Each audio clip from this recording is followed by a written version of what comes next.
Good deal, good deal. Back at it. Welcome back, everybody, to another episode of the Elevated Scaling Podcast.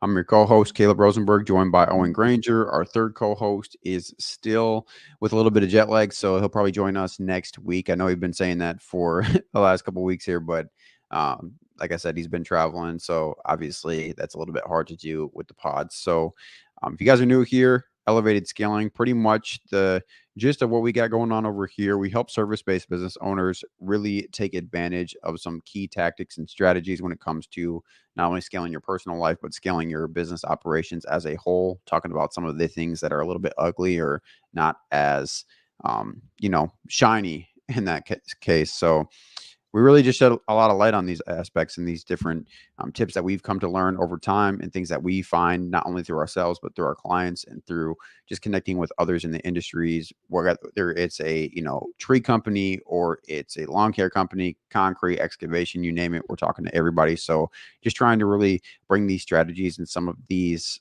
key pieces of information to you guys. So appreciate you guys tuning in. With that being said, got a little bit of a twist on today's episode. Owen and I have been talking throughout the week, kind of, not just personally in our business, but just what we've seen from other guys as well, whether they're our clients or not. But we all go into things with a plan, and I'll let Owen touch on this in a minute. But really, today's going to be all about, you have this plan, but, shit starts hitting the fan, and you don't really have a grasp on everything that's going on. Things just feel like everything's on fire. You don't really know how to proceed. So we just want to touch on some different things that we've done to really adapt, be kind of in a pivot mode, or just being willing to kind of go with the flow. So, I know that you really have some things that you've mentioned as far as our team when it comes to, hey, yes, we have a plan, but now we have to adapt. So kind of expand on that a little bit for kind of, I guess, our approach and then how you kind of see fit.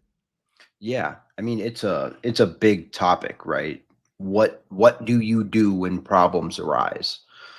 And they're always going to arise, no matter if you're a $500,000 company or a $500 million company. You're always going to have problems that you might not foresee, but how do you work your way out of that, right? So one of the things that we've noticed in our business is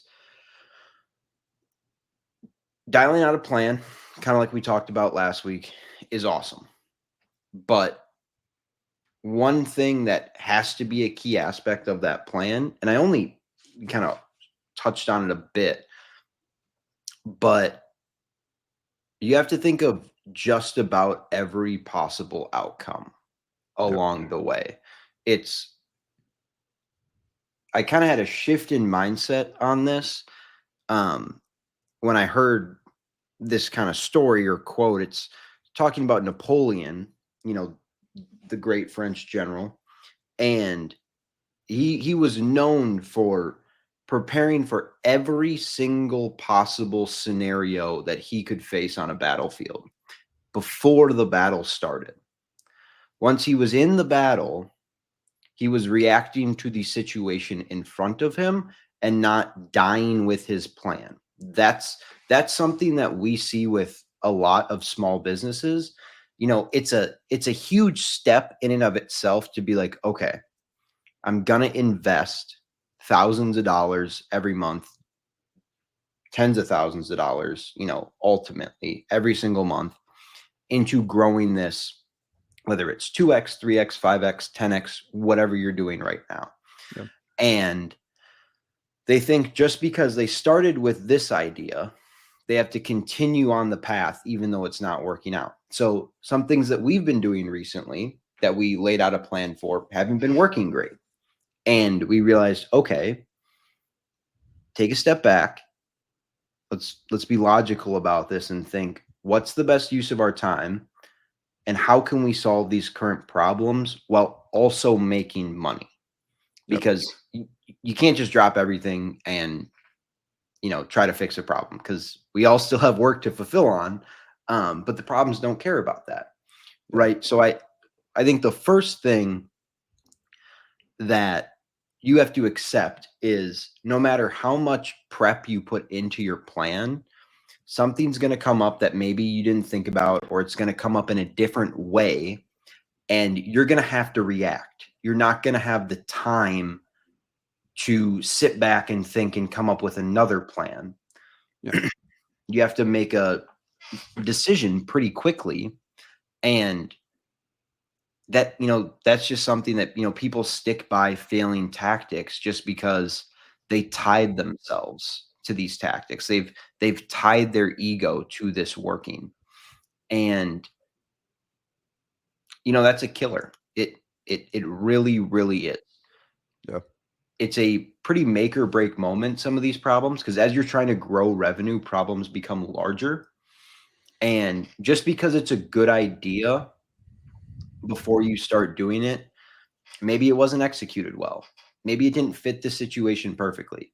Maybe a change in the market happened that you didn't even have control over before you started, but something is forcing you to change. And if you are resistant to that change, that's a huge problem, and your business is going to suffer because of it. Yeah.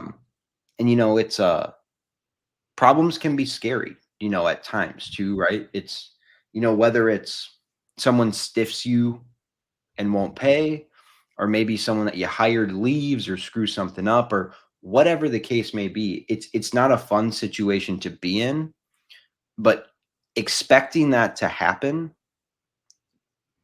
throughout this process of growing your business is the only way you can react properly to it, because you're not going to be in a emotional state when the problem arises, right? Exactly. That's a big problem when it comes to any type of business owner. I don't care if you're a founder of a Fortune 100 company or ABC Lawn Care and it's just you. If your ego is tied to a problem, negatively, positively, and you're making decisions based off emotion, you're gonna find yourself in a pretty dangerous spot. And it's very easy to get emotional when someone's stiffing you 80K, or if this guy that you've invested in and hope that you would see him come up through the ranks, just decides to cut and leave and start his own thing.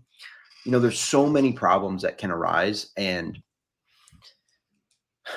just getting out of the emotional state when it comes to dealing with those problems. And that's going to be different for every person, right? Maybe if you're even expecting the problem, you're still going to be emotional. You just Yeah. can't make a decision at that point. You know what I mean? I think that's kind of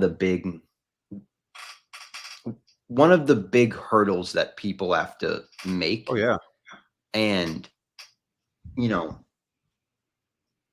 it's a tough situation because you're expecting everything to go great, and it might not go great at the start. And that's just kind of what business is, right? You can do everything that you think is going to work, and the market might respond differently than you expect. Exactly. And that's a situation that you have to deal with. And this like kind of leads into the idea of why we say scale sustainably.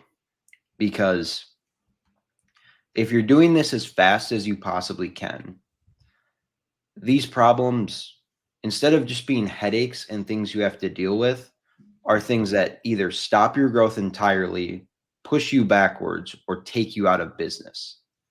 Mm. And if you're not moving through the process logically and only advancing when you know it's the correct time to, or at least you feel like the risk is in your favor to make that jump, and you have the support system around, whether it's, stacked money that you can fall back on, or if it comes to personnel, people you can go to, to pick up and fill a role, or if a system or marketing channel starts failing, you have an alternative that's already in place. Mm. There's a lot of things you can do to support yourself for when these problems come. It's just if you're moving too fast through this process, which we see small businesses do it all the time, Yeah. where it's like we tried to grow 2 years ago and it went horrible for us. It was a $40,000, long-term investment over let's say a year and a half period that didn't work. And then you look at how they tried to do it, and it's like, yeah, you guys sat there and basically lit 40 grand on fire because you had no idea what you were doing. You were trying to move way too quickly. So those are kind of the two big keys in this area. Yeah. It's like being prepared, I guess three. Being prepared, but knowing that you might have to react different than what your plan dictates. Not being reactive based off your emotions. And then three, building a strong enough support system that you can sustain while you're trying to grow, even though that revenue growth might not be coming in yet. Yeah. Yeah. So like those are the big keys that, I see in our business, I see in clients' businesses, prospective clients, even people on social media that are talking about it. Oh yeah. These are all kind of the things that they're hard lessons to learn if you go through it yourself and have to learn the mistake yourself, because Yeah. it's gonna cost you a shitload of money. You're probably gonna have to cut your workforce. There's a lot of negative outcomes that come with learning these mistakes on your own. 100%. That's a great point. And my first, I guess, initial thought, I had actually wrote it down because I didn't want to forget. Because I think would we, like Owens mentioned, through mistakes, a couple different pieces. One, before I touch on these two items in particular, when I'm looking at a situation like this, you have to be not just willing to grow, but rather than making the mistake yourself, you want to learn from people who have already made the mistake in some regard, whether it's online through consulting, whatever the case might be, right? So that's the first component. The second piece to that, which is really the biggest that I see when it comes to things not going to plan, and this is something that I think now our team, because things don't go to plan, like Owen mentioned towards the beginning, we've even recently, like we had a plan and it didn't go exactly to plan. Did most of it kind of hit? Yes and no, but at the same token, you have to be willing to pivot, like Owen was saying. But my biggest thing that we have done a fantastic job of is these two items. One, you take a step back, like Owen said, and you take accountability for the situation at hand. I messed up. We messed up somewhere in this process. Mhm. There was something that I could have done to avoid this situation. Because I think when you start to victim blame or push the blame away from yourself, now you don't have control over the situation. And you're essentially telling, for lack of a better term, the universe that anytime you throw me this, I have no way to combat it. And I have absolute no control. Like, of this happening again, which we just don't subscribe to that type of mindset. I know we've told you guys a lot that this podcast will also contain a lot of mindset related items, and you have to make that mindset shift that we touched on it, I think, either last episode or the one before that, where everything positive and negative is your fault, and it's a product, or I guess a cause from, or a result I should say, from something that you did previously, did or did not do in this case. And so that's really the biggest thing that I want to say is the very first component, taking accountability. We've done a fantastic job of that through our team, even saying, hey, we missed something here. Mhm. What is it that we could have done to improve the situation? And the same when things do go to plan. Okay, what did we specifically do? So that kind of leads into my second point of having this evaluation phase or conversation or meeting. That's what Owen, Daniel, and I do very often Mhm. is, why did this happen? Good, bad, or indifferent. We want to know, why did this transpire? If something worked, fantastic. What were the key components that we can duplicate or replicate to ensure that we keep having success? And the same for when things don't go to plan in this particular circumstance. What did we miss? What did we Mhm. not execute on? What did we execute on that we thought was going to hit and that in fact didn't hit? So for this is a very poor example, but to give you guys kind of some insight, Facebook ads for an instance, right? Yes. Did our Facebook ads produce leads? Yes. Were they qualified leads? Yeah, I would say so, right? Yeah, for the But most part, the they were. back end, right? The back end infrastructure was not 100% dialed out. And I want to stop there for a second to make it very clear to everybody. Like, we're also always in a growing phase. Like, we're not perfect. We're telling you guys not only from things that we've learned in the past, but things we're learning on the spot of Mhm. how important some of these items are. That's why we stress on a lot of these topics, because it's something that we personally have experience with, on top of hearing it from our clients and just from other trusted resources as well. So, again, back to the Facebook ads, yes, we drove leads. Yes, they were probably qualified leads. And yes, we're still evaluating those leads, but somewhere, some of those leads are kind of trickling through as far as conversations with them. So there was a lack in the process. So we took a step back, took accountability for the situation. Mhm. In this case, I was telling the guys, hey, that's on me. I was kind of in charge of the lead follow-up process, really hounding on these guys. That's something that I lacked in the last couple of weeks, and so that's why we have this delayed process with getting in touch with these prospective leads, essentially. And then on top of that, we had our kind of evaluation meeting. What do we need to change? What do we need to do right this second? Not tomorrow, not next week, not a year from now. What do we need to do right now to ensure that this does not happen? Is it a Mhm. system? Is it a process? Is it a person that needs to be put in place? Is it a change in mindset? Is it, there's so many different items. And that's why it's so critical for you to have this evaluation meeting, either with your business partner, with your team, preferably, to really take a step back and see the different perspectives of, hey, why do you, a typical meeting would be like, hey, why do you guys think that this went wrong? What Mhm. do you guys think that we could have done better in this situation? What should we have done? What should we have done? Conversations like that are absolutely key to ensure that, one, you have control over the situation so you can eliminate the percentage chance that it'll happen again.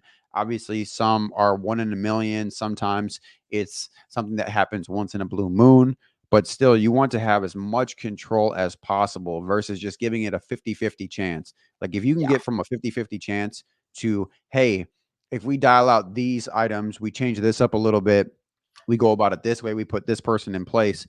Now we have gone from 50, shit, even if you can get to 85, 90, 75%, even, like, now you've drastically increased the odds of this situation, because most guys, like, these aren't just free mistakes, especially on the Facebook No. ad side. Just with us, even, like, that was thousands of dollars. So you're not talking about a free mistake, like, oh, well, like, it just Mhm. happened. Like, no, you're out money most of the time. And for my concrete guys, my kind of high ticket service guys, you guys know, like, a mistake could be tens of thousands of dollars, breaking even on a job, losing money on a job. So Mhm. these are very critical to ensure that, hey, now if I can bring my chance from 50, a 50-50 shot to now 90, where, hey, we're going to be prepared. We know how to eliminate most of this. If it happens, we'll be more manageable and it won't be as drastic compared Yeah. to what it is right now that just happened. And I'm not saying that this was like detrimental for us, but I'm trying to give you guys some insight as far as what this realistically looks like, and that we're practicing this on an everyday basis, because this is, to Owen's point earlier, just because you hit a million or five or 20, there are going to be situations regardless, because as you grow, the problems just become more expensive at times. Mhm. So that's just Totally. what I wanted to touch on, those two key components, and I'll probably Oh, retouch on yeah. it towards the end to really hound on the accountability and having an evaluation meeting after every, whether it's success or failure, one of the, either one, honestly, to Mhm. me. Yeah, and, like, to stay inside baseball, these these, like, situations don't only come from when you put something new in. Mhm. Like, we've ran Facebook ads before, and we've handled lead follow-up before, but we tried a new strategy when it came to it, and, we probably didn't put in as much time as we should have in thinking about, okay, how does this change our back end system? We know that the back end system works, but when we add this new variable, how does that get affected? And I Great think, point. that's something that basically any business owner who's, and it's primarily small business owners because they're wearing so many hats, Yeah. where it's, this is something I've done well before. And, maybe you try it at scale, or maybe you try a new strategy like we did, and you just assume it's going to work the same way, and you accept worse results than you were expecting just because you're tied to, like, either the system, the channel, the strategy, whatever it is. Not saying, Process. yeah, yeah, exactly. Not saying that's exactly where we were, but there was probably some elements Yeah. of that if we really thought about it. Yeah. And so I just want to make people aware, like, this isn't only for things that are brand new to your business. Yeah. It it's for things that you're doing every single day. And of course, you should always be evaluating, like, all these things that you're doing on a day-to-day basis anyways. But anytime you add a new variable in, that's when it's super important not only to kind of replan and rethink about, okay, how do we think this variable is going to affect it? Because Yeah. we had those conversations, but we weren't as quick as we should have been in recognizing the problem and addressing the problem. Yeah. um, and that's a super common place to be in for every small business owner, Yeah. because it it takes time to, retool those processes and retool those systems to work with that new variable you've added. And don't just accept less results than you were hoping just because you want to keep X in play when you've now added Y. Yeah. And so that's a big thing where it's like anytime you're adding something new, you have to evaluate, you have to think about it beforehand. And on the accountability side, that's a huge aspect. We talked about it last week in terms of being, like, playing the blame game, never accepting responsibility.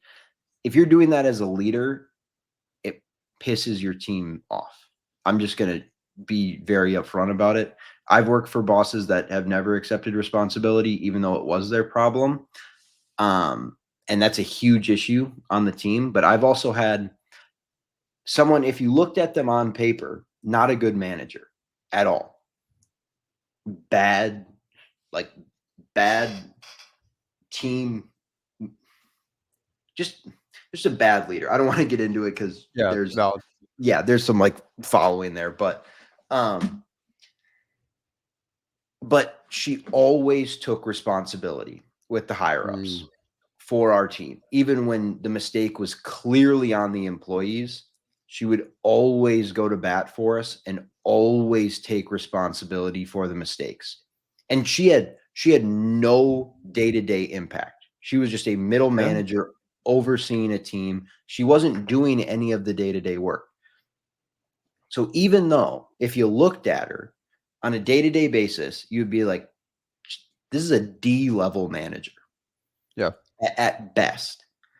But we respected her so much more than a good manager who doesn't, accept responsibility solely based off that fact.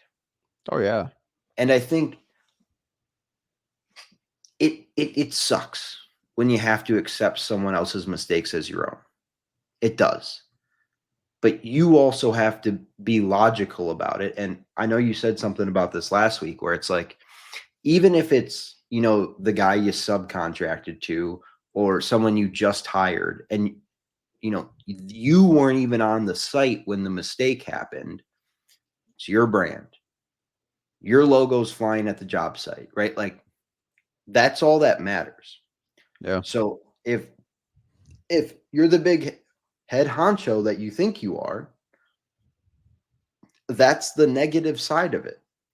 You're Yeah. gonna have to eat shit for people when it's not your mistake, Well, most people are they want to be they want to be business owners without the leadership component, and that's a huge which is part of leadership. crazy. To Owen's point, just because it's not your role, your task, at the end of the day, you messed up somewhere. Either you didn't prepare this person enough, you didn't provide them with enough resources, you didn't set expectations, Mhm. you didn't do something. So I want people to also remember that just because, like, for example, just because I'm not posting content on the Momentum Shift Marketing Instagram, if something goes out that's this wouldn't happen. Obviously, just how we've done it.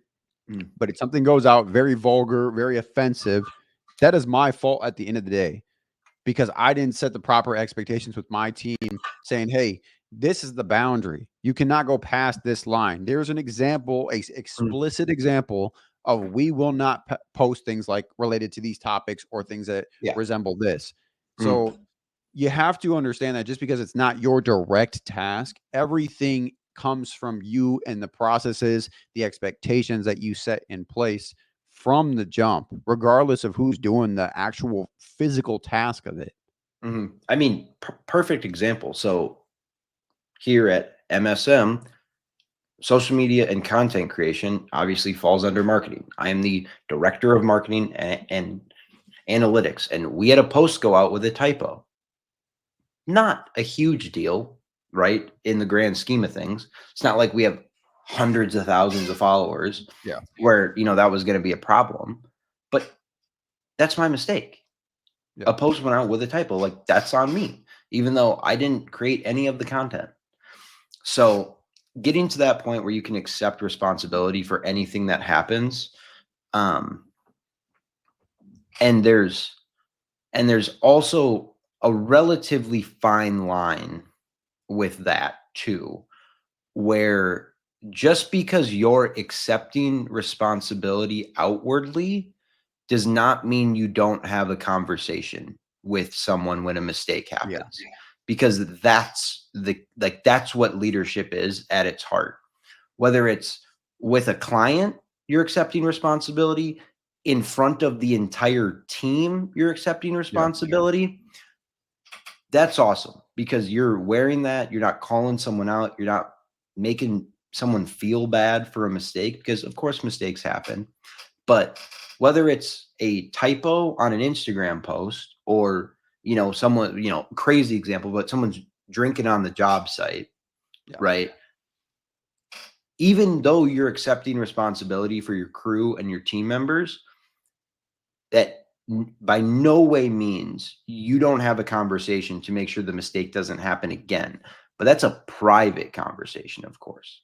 Yeah. Um, It does not eliminate them from the n- responsibility in no. that aspect. I'm glad you made that point because as we've talked about with building a culture, building a team, if you've set the right culture, you have the right team in place, these people are bought into the vision, they're already going to feel shitty enough that they messed up. If you've Mm, done the work to bring in the right people, like they'll bring it to your attention and you could probably see the worry on their face. Again, if you've done the work up front of bringing in the right individuals, the wrong people aren't going to care.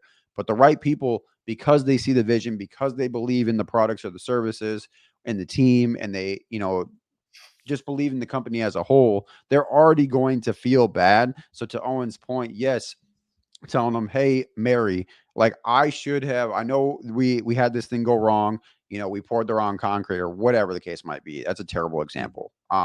But we performed the wrong service on this particular job. I should have put this in place, assist this X system or this software or whatever or an SOP for you, so that way this would not have happened. Now we have to ensure that this does not happen again. This mm, cannot happen again. We will lose this client, we will lose a ton of money. That's something that we are not in position to be doing, blah, blah, blah, blah, blah. But mm. going about it like that, where to Owen's point, you're not eliminating responsibility from the individual, but you're showing them that you're not just some micromanager or some big bad boss that is like, hounding down on everybody because nobody wants to work for those people at the end of the day anyway. No. And I want to jump into why the sustainable aspect of scaling is a bit of a bastion against some of these problems when things go wrong, and like kind of what that looks like. So, as we've kind of talked about in previous episodes, you have your plan, you have your idea, you have your vision, personally and professionally, of what you want to do.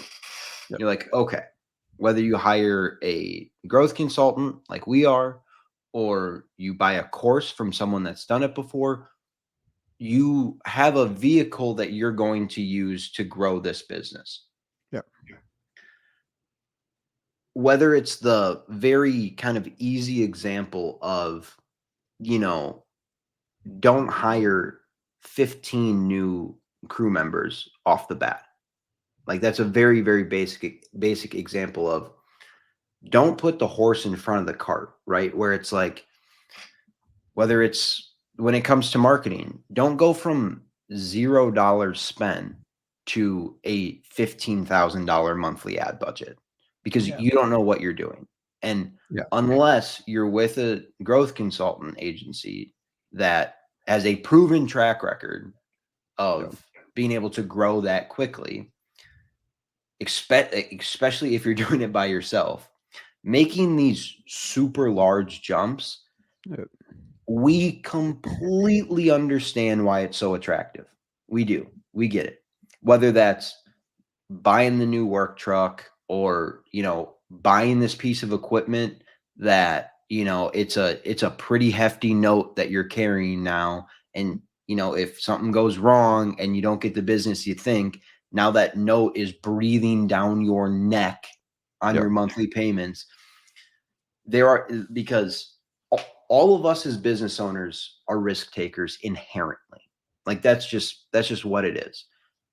Building a small business, building any business is not a safe endeavor, but by any means. But just because you're okay with taking risks, that's awesome. You have to be to grow. Yeah. Doesn't mean you have to be stupid about it. Yeah. And this is what makes me so upset with some of the stuff I see on social media too, where it's like, we understand kind of like the inside baseball of using your best testimonials, where it's like, this isn't our average client return, but this is the best results we've ever delivered. And that's what we're going to present. That's just part of the game. That's just how people do it. Yep. But since that's so prevalent, now a lot of people think growth and scaling is much easier than it is. Even Yeah. at like this, like going from 0 to 10K of consistent monthly revenue Yeah. as like a brand new small business owner, right? Growth isn't a linear process and it's not the same for everyone. And yes, this person that you're following might have just built their business. Let's say they were doing 500,000 and now they're at 2 million, right? In 12 months, let's say. I know that's kind of a crazy jump, but Yeah. let's say someone can provably show, hey, my business went from this to this. These are all the things we did. It's awesome. You have to remember there's very few people putting out the negative aspects on social media. It's one of the reasons we started this podcast, was because we wanted to share our mistakes, and in the future we'll be bringing people on who have made mistakes and built Yeah. through them. But you have no idea what their business looks like.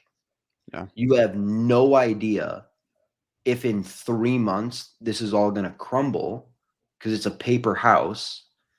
And there's so many people with the wrong idea of, if I pay, let's say, a $5,000 a month retainer and I'm spending, let's say, 5 on ad spend, I'm in for 10 every month. In 6 months, I'm going to grow, $500,000, $1 million. Your revenue might, but if everything else that supports that does not grow as well, you're screwed. And not only is it going to make your life incredibly stressful, but you're going to be mad that you're at the revenue amount you're at, because what you're dealing with now is tenfold worse than Oh yeah. any problem that you had ran into before. Yeah. And this is one of the few aspects of, this kind of idea of scaling your business that I do understand why people don't. You know, Outside of the reasons of, hey, I'm 70 years old, I don't have any kids, I'm just gonna kind of run out the clock on this thing, or it's like, Yeah. hey, I'm super comfortable. Like we've kind of already did our like mini scaling. I bought the second house. I can take vacations, Yeah. but the people that want to scale but are scared to, it's for this reason exactly. Yep. It's because they don't know how to. And it's also a scary prospect of, if I add $1 million in revenue, then let's say a year, 2 years, 3 years, I don't know how I'm going to fulfill that. Or I don't know how I'm going to, go from job to job. Or, maybe it's, I don't even know how to follow up with leads at scale, right? Because when it comes to referrals, following up's easy because that's a warm contact. But if you're talking about, we can get a very legitimate 40 leads a month from Facebook ads alone. And that's at a $30 a day budget. Yeah. Very low. So if you're in, these companies that are trying to scale like that, that's when we're pushing, 5-10 grand on ad spend, depending on what the resources are. So if you're doing that yourself and using lead follow-up as an example, because it's a very basic process. Like lead follow-up is just tedious for the most part. Yeah. But But critical. very critical. But if you can't even handle lead follow-up at scale, how are you going to handle project management at scale? How are you going to handle, managing a team at scale? And so that's where I fully understand the fear and why people don't do it. It's because they're smart and they realize, hey, I don't know much about this. And Yeah. I'm not going to waste a shitload of money on something that I don't know about. But that's where, social media has kind of muddied the waters on this subject of, Well, yeah. all of this is easy. I didn't run into any problems. If they're telling you that on social media, they're lying to you. They're probably Sure. selling you. They're most likely selling you a course. 100%.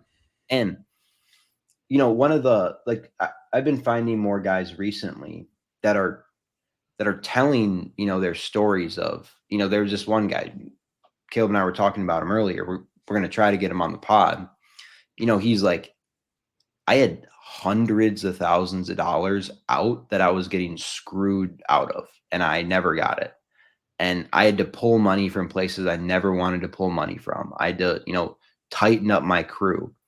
All of these things where it's like, this is damn near a D-Day scenario where Yep. it's like, it feels like you're just facing like a line of machine guns and you can't catch a break. Yeah. And again, I don't know anything about this guy personally or how it went, but I would guess that, he didn't have the support system that could either float him for a while. And especially with our high ticket guys, you guys know how much it costs to float a project. True. And so your safety blanket has to be a bit bigger, or Yeah. you need something that you can fall back on to supplement revenue if things aren't going perfectly. But Yeah. this is even more critical with our, high ticket guys. Like some of these concrete guys that we talk to, like if they're floating multiple projects at a time and they're not ready for what that could potentially look like, that's a scary situation for them because Yeah. that could damn near be everything they have floating on jobs. Oh, yeah. Problems just magnify. Yeah. And so that's one of the things I love about this scaling sustainably mindset that, we've kind of adopted. And coming from the digital entrepreneur space that we are coming from, there's these sides of Twitter, like money Twitter or whatever, where it's all rainbows and roses, baby. Swear. Like, guys saying I'm 18 years old, making $100,000 a day, doing, whether it's, affiliate marketing.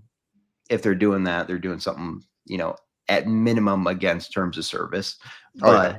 But, it's just because you see something on social media, do your best not to let that cloud your judgment in terms of just because this guy did it and he says he didn't have any problems, he Yeah. just doesn't want to tell you about those problems. Because guess what? It's tough to talk about problems Yeah. to the void of what like the internet is, because Yeah. and it's it's no longer in house, right? It's no longer safe of like, oh, I can act like I'm, this awesome operator who can foresee the Facts. future and, never runs into a problem. But it's like, dude, you just look dumb, because Yeah. anybody that's anybody in business is like, no, I fucking slept on the floor. A perfect example. Russell Brunson. I know some of our service guys might not know who he is, but he owns a company called ClickFunnels, which is basically the king in terms of funneling someone from, whether it's an ad or a free lead magnet, into a paying client. Yep. He's one of the greatest doing that right now. In his book, he talks about, you know, he was looking at himself in the mirror after getting off a call, and he doesn't know how to tell his wife that they might have to take a second mortgage out on their house to keep the business afloat. Like, that's a real situation. And now that guy, Russell Brunson, you got to pay $50,000 to get into his train or to his inner circle. Mm. And so it's like, this is a guy that runs a multi-million. I mean, they might be, they're in the high double digit millions of what they're doing Yeah, every probably year. high 8 figures at this point, if Yeah, not with all his different. yeah. Yeah. And so that's someone who's being upfront about, Yeah. and of course it's very easy to talk about where you fucked up when you're sitting on, Then you're sitting on. 40, right? And so I understand that's a bit of a different situation, but everyone deals with these problems, and one aspect of it is you can't be embarrassed by it because you're not perfect. Yeah. Like, Jesus flipped tables, and that's the son of God. So like, if you're telling me that you make zero mistakes, I'm going to tell you, or I'm going to say that, well, I'm looking at someone that's either delusional, self-conscious, or scared, which is Yeah. fine. Everybody's been at that point in their life. But you have to understand that mindset will hurt you, whether it's when it Oh, comes to yeah. scaling or really anything in your business, but specifically with scaling. If you think that you're not going to make mistakes, brother, you're going to You get got those are slapped coming. so hard, and you're going to get caught off guard. And Yeah. these are things that should not catch you off guard, because shit is not always going to work. Yeah, it's the name of the game. You gotta just buckle up. And I think Dan Martell, I could be way off. Dan Martell's another guy kind of in the digital space for our service guys who don't know. Dan Martell, very big in the software space.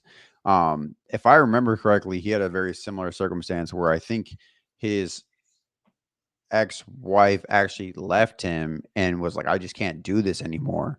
Like Mm, this whole, because it, as you, a lot of you guys know who have probably kids, even a wife at home or a significant other, like it takes a toll on them, especially in the service industry, and you're an owner operator, or you're in the field still, like your mm, family's feeling it, dude. So it's yeah. not always pretty. And a lot of you guys probably can relate to that aspect. But one thing that Owen had mentioned that I really wanted to, at least my final point is outside of the accountability and evaluating what's gone right, what's gone wrong. Um, is Owen made a point about things don't just go wrong when you add a new variable into your business. Things will go wrong because you didn't put in the work in the beginning, setting up systems and processes and Mhm, actually thinking to yourself, what do I want this to look like? Versus you get to this point. Let's say you've never thought about having a $1 million business, or a business that does 1 million a year, which my service guys know that that's, you know, I'm not going to say that's easy by any means necessary, but let's just make it 500,000. You want your concrete company, you do $500,000 a year in gross revenue. Okay, fantastic. But if you've never thought about what it looks like to operate at that level, what type of crew, how many people you need, what does that look like process wise? What does that look like systems wise? And you just haven't thought about that. Once you get to that now 500,000 mark and you are more set up on a 10, 15, 20 grand a month mark, and all your systems and processes are designed for you and a buddy, basically, like Mhm. now things are going to break and it's going to be a lot heavier on you because now you're not just making a couple $1,000 mistakes. You're making mistakes that are probably costing you tens of thousands of dollars, if not costing you a lot of time, which now we can lead into opportunity costs. But I won't dive into that now, but I wanted to make that point clear because Owen touched on it when, again, he said problems don't just happen when you add a new aspect to your business. Now we're going to run Facebook ads. Now we're going to run Google ads. Now we're going to fill in the blank. You're doing something new. But if you have set up your business in a particular way and haven't ever thought about scaling, haven't thought in depth what it's going to take to scale systems, processes, people, the vision, all these different items, now when you get to a certain level, you might be able to operate a couple $100,000 a year, shoot, maybe even 500,000, maybe 750,000, right? Let's say you can get up to that mark, even 1 million, let's just say. Best case scenario, you're able to get to that level, but you don't have these things in place. Now things are going to start to break. Now you're going to feel a lot Mhm. more stressed than what is needed because now you feel like everything's all over the place. There's no organization. Your guys are doing one thing, but you're doing the next. And now you got to pick somebody off the street or off a Facebook group to fill in the job, which we talked about last week. I mean, all Mhm. these different problems start to come about. Not that you added anything, you just been doing business. Let's say you didn't even add Facebook ads or Google ads or no new component to your business. But since it was set up in a particular way and now you've grown, there's going to be a point. There is a ceiling once you from what the point that you start at, the systems, the processes, whatever the case might be, the lack thereof, essentially. Mhm. What you're starting at today, even in the beginning phases or when you were at the beginning phases, there is a cap on how much revenue that you can do before shit starts going sideways and shit Yeah. starts breaking. People aren't following directions, or you feel like everything's all over the place, or that you have no control. These guys just do the work, but you have no control over them. You have no oversight. You have no influence on them, right? So I want people to keep that in mind too. That's my last final point. Just keep that in mind. What you're doing today might work for today, might work for tomorrow, but does that work next quarter? Does that work, 2025 fourth quarter? Does that work 2026 first quarter? Like, not that you have to implement all these grand systems and processes, and that's what we do a lot right now is we always look at from when we started MSM up, really, coming from our other businesses, and we started up MSM, we took a whole long look at what are all the different components of MSM that we are going to need to operate a fully efficient team.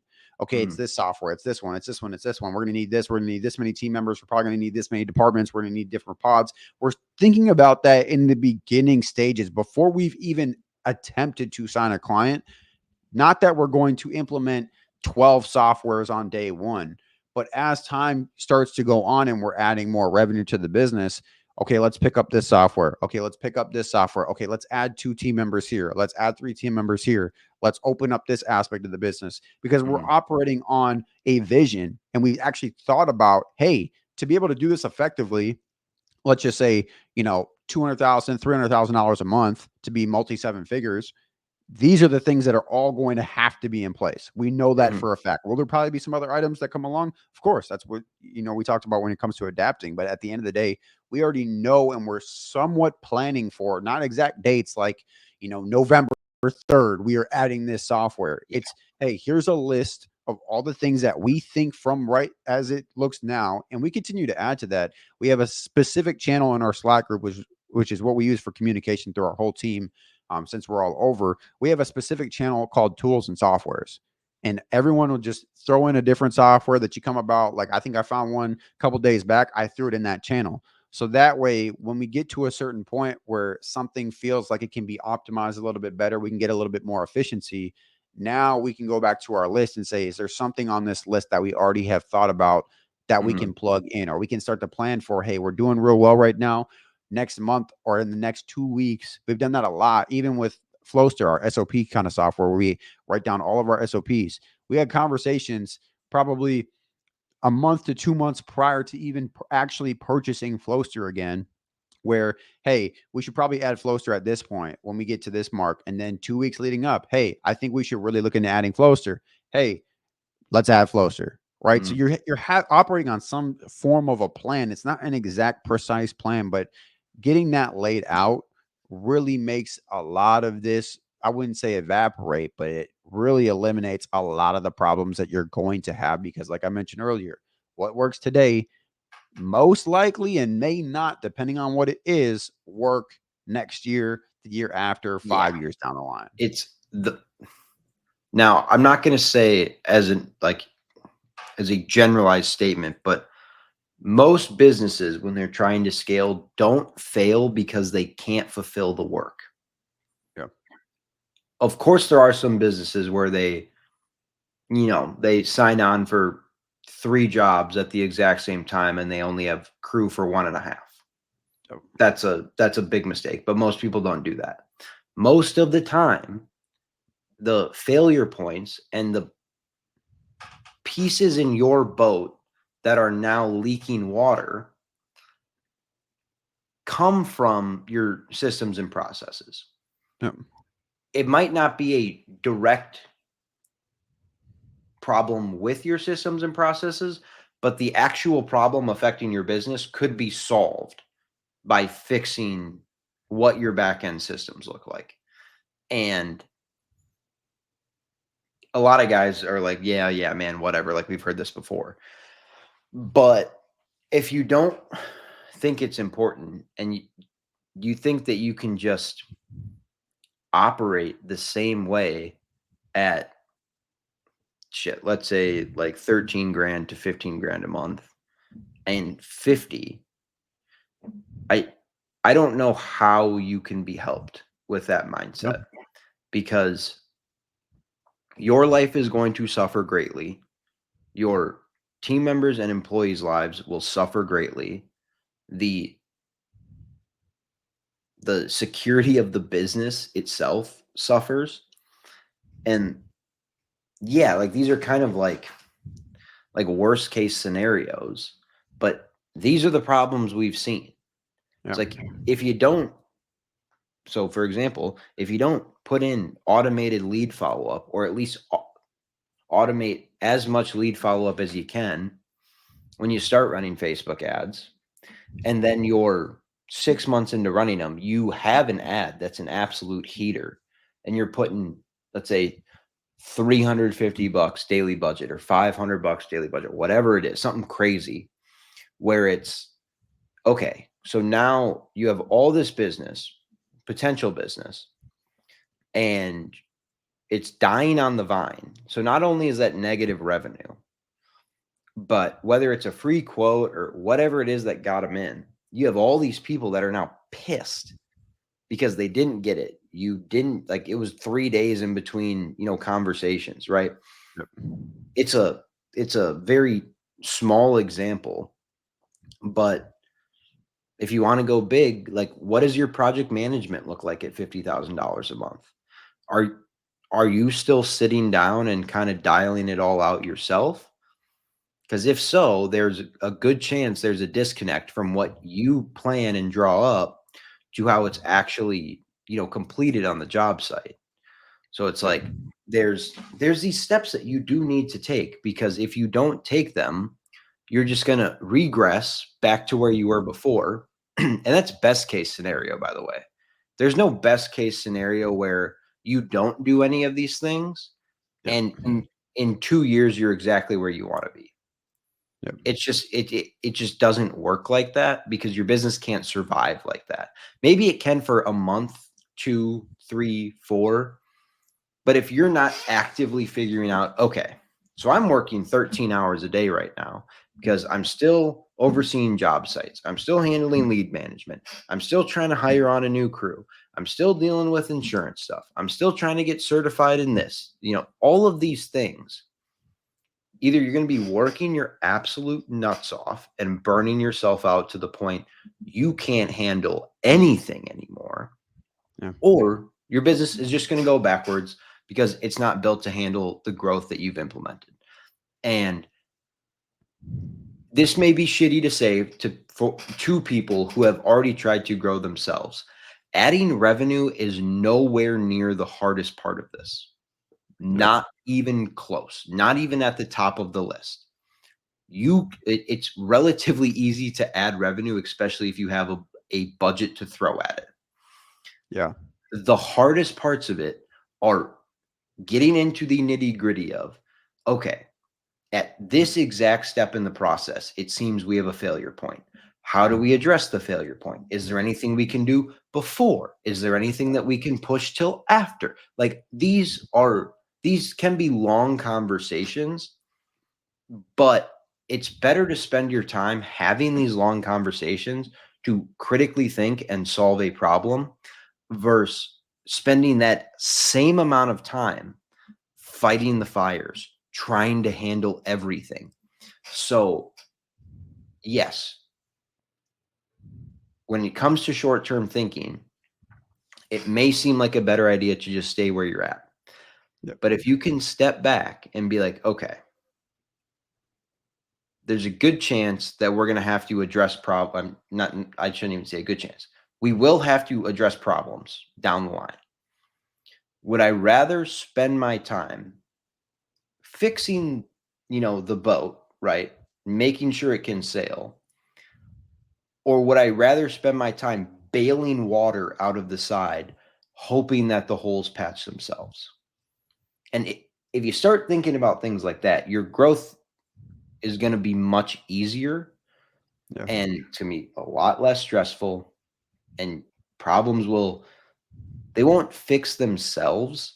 But once you've gone through this process, once a problem arises, not only will you be able to handle it in a much shorter period of time, but you're also going to know how to protect yourself from these problems occurring. Yeah. Because there's patterns with everything, and even though, like, whether it's a software versus hiring someone versus trying to open up a new location, they all present individual and unique problems, but patterns arise in terms of how you're doing it and how your team is doing it. And so, kind of to wrap up this episode, stay accountable, right? Always stay accountable for the mistakes your team makes. That's a huge mindset thing that you just have to buy into immediately. Always be evaluating, not only with the things that go wrong or not only when you add a new variable in. Evaluate your current processes that you're doing on a day-to-day basis. Mm-hmm. Go through when things don't go bad. And it's not fun to do it. No one said it's fun to look at the mistakes you've made and talk about the mistakes you've made. It's not. It hurts your ego, but it's a necessary aspect of building your business. Without a And then doubt. 3, have your plan, be ready to react, but also understand that just because you're reacting to a situation does not mean take on all of this undue risk, push all your chips into the middle. Because granted, we've done that before and it's worked out. Other business owners have done that before and it's worked out. But when we're talking scaling sustainably, Yep. the goal is you never have to go all in because you've set yourself up to the point where you have a safety blanket, you have things you can rely on. And yes, it will take longer than just throwing shit at the wall and hoping it sticks and then figuring it out when it doesn't. Literally. But scaling sustainably is a much better situation than having to clean shit off your wall. Yeah. Hooey. Trust me, been there, done that. Yeah. And so it's a pretty basic, idea and concept when you're thinking about it logically, but the key aspect of any problem is 9 times out of 10 a emotional reaction to the problem. And that's where guys go astray. That's where we've gone astray. It's where 100%. every single business owner has gone astray. Yeah. And so understanding that as a human being, you will react emotionally when problems arise, and not making a decision based off those emotions, but also doing everything that you can do to prepare yourself for those problems when they come. I'm not saying you're going to know the exact problem. You might Right. have an idea, right? Like when you start like a new marketing channel, you Yeah. know, you might have an idea of the problems that could come out of that. But doing that prep work, having your plan, but also being willing to react to the situation and what the market's dictating. These are all the things that you have to keep in mind, 100%. because you can get astray quickly, and it's that's just not a fun situation to be in. But keep these aspects in mind, and it's going to be a much better situation for everyone involved, not just you, but primarily you, because you're going to have to deal with the brunt of the stress. Oh, If you don't work some of this stuff out beforehand. 100%. Yeah, I think those are great points. And honestly, I don't have anything to add. I think that was fantastic. Hopefully, you guys took some key items from this episode. If you guys do have questions, as always, you know where to find us. Obviously, our website's always tagged www.momentumshiftmarketing.com. If you want some help with some of these items, you have some questions, you just want to bounce some ideas. Obviously, we're always open. So feel free to get in contact with us. But again, I'm Kaleb Rosenberg with Owen Granger, and we will see you guys next week. See ya.